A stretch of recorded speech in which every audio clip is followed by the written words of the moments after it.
Good morning students, 6th class science. जैसा कि आपको जानकारी है कि 2 लेसन आपके कंप्लीट हो चुके हैं। लेसन नंबर 2 था आवास और अनुकूलन।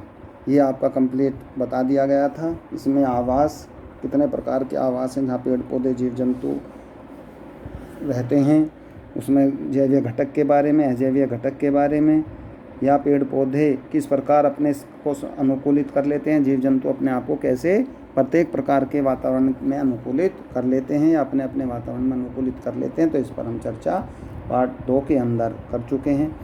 इसका थोड़ा समरी है, आपने क्या सीखा लेसन नंबर 2। इसमें क्या जो है पहली वीडियो में रह गया था, इसमें विभिन्न प्रकार के जीव जंतु पेड़ पौधे के आवास के बारे में हमने चर्चा की है। जैसे तालाब में मछलियाँ रहती हैं, मेंढक और कमल इत्यादि रहते हैं। आगे देख लिए बच्चों, जिस स्थान के परिवेश में जंतु पेड़ पौधे और जीव रहते हैं उसको उसका आवास कहते हैं। अर्थात जिस स्थान पर जीव जंतु रहते हैं, पेड़ पौधे रहते हैं, उनको जो है उस स्थान को उनका आवास कहते हैं। बच्चों, आवास में तुम सबसे अच्छा समझ सकते हो कि जहाँ आप रहते हैं तो आप कहेंगे कि हम घर पर रहते हैं, तो घर वो आपका आवास है जो आपके मम्मी पापा ने आपके लिए बनाया है। ऐसे ही प्रत्येक जीव जंतु, प्रत्येक पेड़ पौधे अपने द्वारा निर्मित जो आवास हैं, अपने द्वारा बनाए गए जो आवास हैं, उनमें रहते हैं और उनको हम उनका आवास कहते हैं। आगे हमने इसमें पढ़ा है विशेष लक्षण स्वभाव जो जीवों पौधों को एक विशेष आवास में रहने के लिए अनुकूल बनाते हैं। अर्थात जो जीव जंतु पेड़ पौधे उस स्थान पर रहने के लिए अनुकूलित हो जाते हैं, उस विशेष स्थान पर रहने के, तो उसको हम अनुकूलन कहते हैं। ऊँट को रेगिस्तान का जहाज कहा जाता है, आप सभी जानते हैं बच्चों, पहले भी आपने पढ़ा है। ऊँट कई दिनों तक बिना पानी के जीवित रह सकता है क्योंकि मरुस्थल में चलता है, पानी वहाँ मिलता नहीं है। पानी की कमी होने के कारण ऊँट जो है बराबर कई दिन बिना पानी बिना भोजन के चल सकता है। इससे अतिरिक्त हमने इसमें पढ़ा है कि रेगिस्तान में उगने वाले पौधों के जो पत्तियाँ होती हैं, वे या तो पत्तियाँ होती नहीं हैं, या वे पत्तियाँ बहुत छोटी होती हैं, या वे पत्तियाँ कांटों के रूप में परिवर्तित हो जाती हैं, जिससे वाष्पोत्सर्जन की क्रिया ना हो। और हमने इसमें पढ़ा है कैक्टस के पौधे में भोजन बनाने का कार्य उसका तना करता है, क्योंकि पत्तियाँ तने में बदल जाती हैं और तना ही भोज्य पदार्थ बनाने का कार्य करता है। पहाड़ों पर उगने वाले पेड़ जो हैं शंक्वाकार होते हैं। क्यों शंक्वाकार इसलिए होते हैं बच्चों, क्योंकि पहाड़ की ऊंचाई बहुत ज़्यादा होती है, और अगर उसको इस तरीके के पेड़ जैसे कि मैदानी भागों में होते हैं वो पैदा होने शुरू हो जाएंगे तो वो वहाँ पर नहीं रुक पाएंगे, इसलिए शंक्वाकार होते हैं। ऊपर से छोटे होते हैं और नीचे से चौड़े हो जाते हैं, जिससे वे वहाँ के वातावरण को सहन कर सकें। पहाड़ पर रहने वाले जो पशु जैसे याक है, भेड़ है, उनकी त्वचा बहुत मोटी होती है और शरीर जो ऊपर बालों से ढका होता है, जिससे वो ठंड से बचे रहते हैं। इसीलिए यही चीज़ आप पढ़ रहे हैं कि कौन सा जीव किस स्थान पर रहने के लिए अनुकूलित है। आगे आप इस अभ्यास की हम एक्सरसाइज देखते हैं। जब आप वीडियो देखेंगे तो आप अपने बुक से इनका मिलान कर सकते हैं।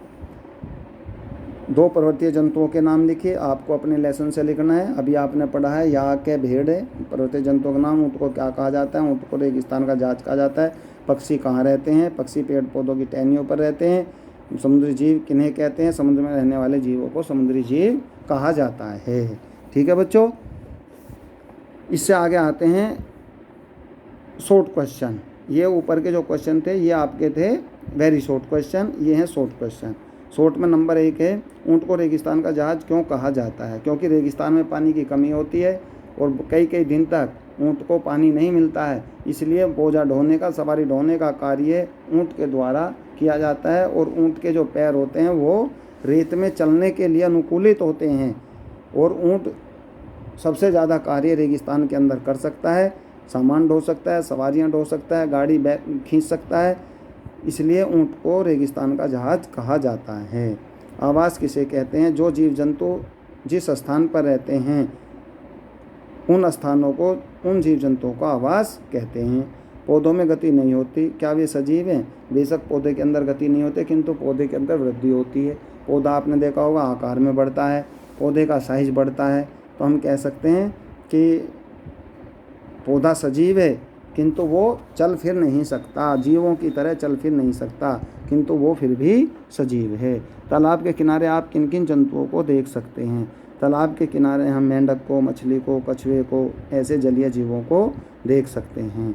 रेल, मोटर, स्कूटर, हवाई जहाज आदि गति करते हैं, क्या वे सजीव हैं? नहीं, वो सजीव नहीं हो सकते, क्योंकि वो मशीनों के द्वारा चलाए जाते हैं। रेल, मोटर, स्कूटर, हवाई जहाज ये सब मशीनों के द्वारा चलाए जाते हैं या पेट्रोल की शक्ति के द्वारा चलाए जाते हैं, तो इनको हम सजीव नहीं मानते, बेशक ये गति करते हों। ठीक है बच्चों, ये क्वेश्चन 1 से लेकर के 5 तक वैसे आप अपनी वीडियो में बुक से भी देख सकते हैं, लेसन से देख सकते हैं। दीर्घ उत्तरीय क्वेश्चन, जिनको हम इंग्लिश में लॉन्ग क्वेश्चन कहते हैं। ऊँट बिना पानी के कितने दिन तक रह सकता है तथा यह एक बार में कितना पानी पी सकता है? 100 से लेकर के 200 लीटर तक पानी ये पी जाता है और उस पानी को स्टोर कर लेता है, भोज्य पदार्थों को स्टोर कर लेता है। हफ्ते 10 दिन अगर इसको नहीं मिलता है तो ये वहीं से लेकर के अपना जीवन चलाता रहता है। बाकी ये लॉन्ग क्वेश्चन है, बड़ा क्वेश्चन है, इसको आप अपनी बुक से आसानी से देख सकते हैं। नेक्स्ट क्वेश्चन है बच्चों, अनुकूलन किसे कहते हैं? पहाड़ों पर रहने वाले याक और बकरी पहाड़ पर किस प्रकार अनुकूलित हो जाते हैं?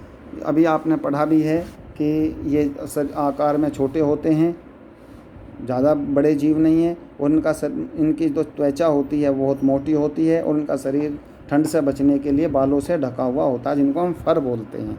बालों से ढका हुआ होता है, और इस प्रकार ये अपने आप को पहाड़ों पर रहने के लिए अनुकूलित कर लेते हैं, और इसको ही अनुकूलन कहते हैं। जो जीव जिस स्थान पर एक विशेष गुण के कारण जीवित रह सकता है, उस गुण को हम अनुकूलन कहते हैं, या उस विधि को अनुकूलित कहते हैं।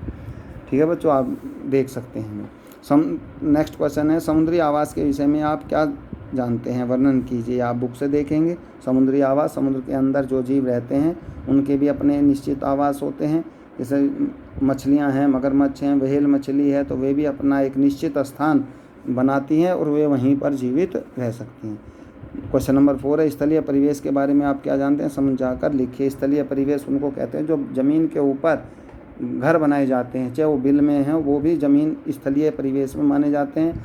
घर बना करके रहते हैं। एक तरीके से जो जीव जिस स्थान पर रहता है, जो ज़मीन के ऊपर रहने वाले जीव हैं, तो समझ लीजिए वो स्थलीय परिवेश में रहने वाले जीव होते हैं, और वो अपनी सुरक्षा के लिए वो जो हैं एक प्रकार के आवास में रहते हैं, जिसको हम स्थलीय परिवेश या स्थलीय आवास कहते हैं। जल में रहने वाले पौधों के विषय में आप क्या जानते हैं? सविस्तार बताइए। देखिए बच्चों, लॉन्ग क्वेश्चन है, इन्हें आप बुक से देखेंगे तो ठीक रहेगा। जिन बच्चों के पास बुक नहीं है वो स्कूल में संपर्क करें, बुक लेने की कोशिश करें, जिससे आपकी पढ़ाई और ये जो ऑनलाइन चली हुई व्यवस्था है ये सुचारू रूप से चलती रहे। ये बड़े क्वेश्चन हैं, इनको वीडियो के द्वारा नहीं भेजा जा सकता, तो आप इन्हें बुक से ही देख सकते हैं। वस्तुनिष्ठ क्वेश्चन, वस्तुनिष्ठ का मतलब होता है टिक लगाना, जिससे जो सही ऑप्शन रहते हैं, मल्टीपल चॉइस क्वेश्चन होते हैं, मल्टीपल चॉइस, जिसमें एक क्वेश्चन के 4 आंसर दिए होते हैं, जो सही होता है उस पर टिक लगाइए। याक के शरीर पर होते हैं, नंबर 1 आंसर दे रखा, छोटे बड़े धब्बे, कांटे, फर या सल। अभी आपने पढ़ा है फर या बाल पाए जाते हैं, तो बाल के सामने जो ये ब्रैकेट है इस पर आप सही का निशान लगा देंगे, राइट का निशान लगाएंगे, जिससे ये आंसर आपका एकदम सही। ऊँट किस परिवेश का पशु है? मरुस्थलीय परिवेश का पशु है। मरुस्थलीय के सामने आप टिक लगाएंगे। निम्नलिखित में अपना आवास नहीं बनाते हैं? सांप हैं, चिड़िया हैं, चूहे हैं और बंदर है। ये हुआ ठीक नहीं है, इसको आप कंप्लीट कर लें, मिस प्रिंट दे रखा है। बंदर, तो बंदर जो हैं अपना कोई आवास नहीं बनाते। सांप भी आवास बनाता है, चिड़िया भी, चूहे भी, किंतु बंदरों का जो है कोई आवास नहीं होता।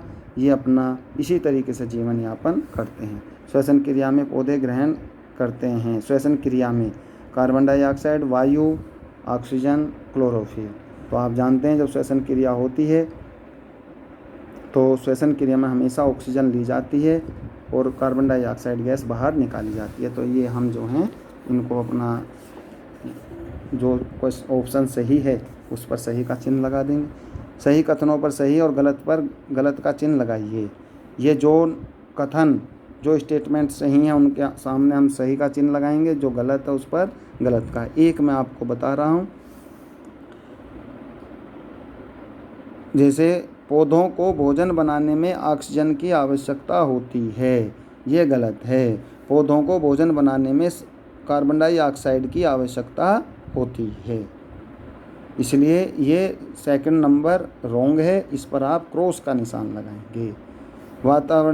वायुवीय पौधों की जड़ें अल्प विकसित होती हैं, वायुवीय पौधों की जड़ें अल्प विकसित होती हैं, ये सही है, इस पर आप राइट का चिन्ह लगाएंगे। तो इस तरीके से जो आपको सही लगता है उस पर सही लगाइए ब्रैकेट के अंदर, जो स्टेटमेंट आपको गलत लगता है, जो कथन आपको गलत लगता है उस पर आप गलत का चिन्ह लगाइए। ठीक है बच्चों, लास्ट क्वेश्चन है, निम्न स्थानों के रिक्त स्थानों की पूर्ति करिए, फिलिंग द ब्लैंक्स। नागफनी का तना एकत्र करने के लिए मांसल हो जाता है, इसमें आपको वो वर्ड भरना है जो इसमें आएगा कि नागफनी का तना एकत्र करने के लिए मांसल हो जाता है। वह समूह जहाँ कोई समुदाय रहता है आवास कहलाता है। भूमि में रहने वाले जंतु स्थलीय कहलाते हैं। क्षेत्र मरुस्थलीय, रेगिस्तानी क्षेत्र मरुस्थलीय कहलाता है। जल में रहने वाले जंतु जलीय कहलाते हैं। नागफनी का तना एकत्र करने के लिए ये जो हैं, इसके नागफनी की पत्तियां बहुत मोटी हो जाती हैं, इनके अंदर जो है पदार्थ भरे हुए होते हैं और ये अपने तने को या अपनी पत्तियों को अच्छे ढंग से मांसल कर लेते हैं। आप इसको जो है पीछे देख सकते हैं, जिससे आप अच्छे तरीके से इसको समझ लें कि नागफनी की जो पत्तियां हैं वो इतनी बड़ी क्यों होती हैं, ये इसमें आप समझ सकते हैं। उदाहरण के लिए नागफनी का पौधा लीजिए, कुछ इसे पॉलीथीन बांध दीजिए, एक दिन बाद उस पॉलीथीन का निरीक्षण कीजिए,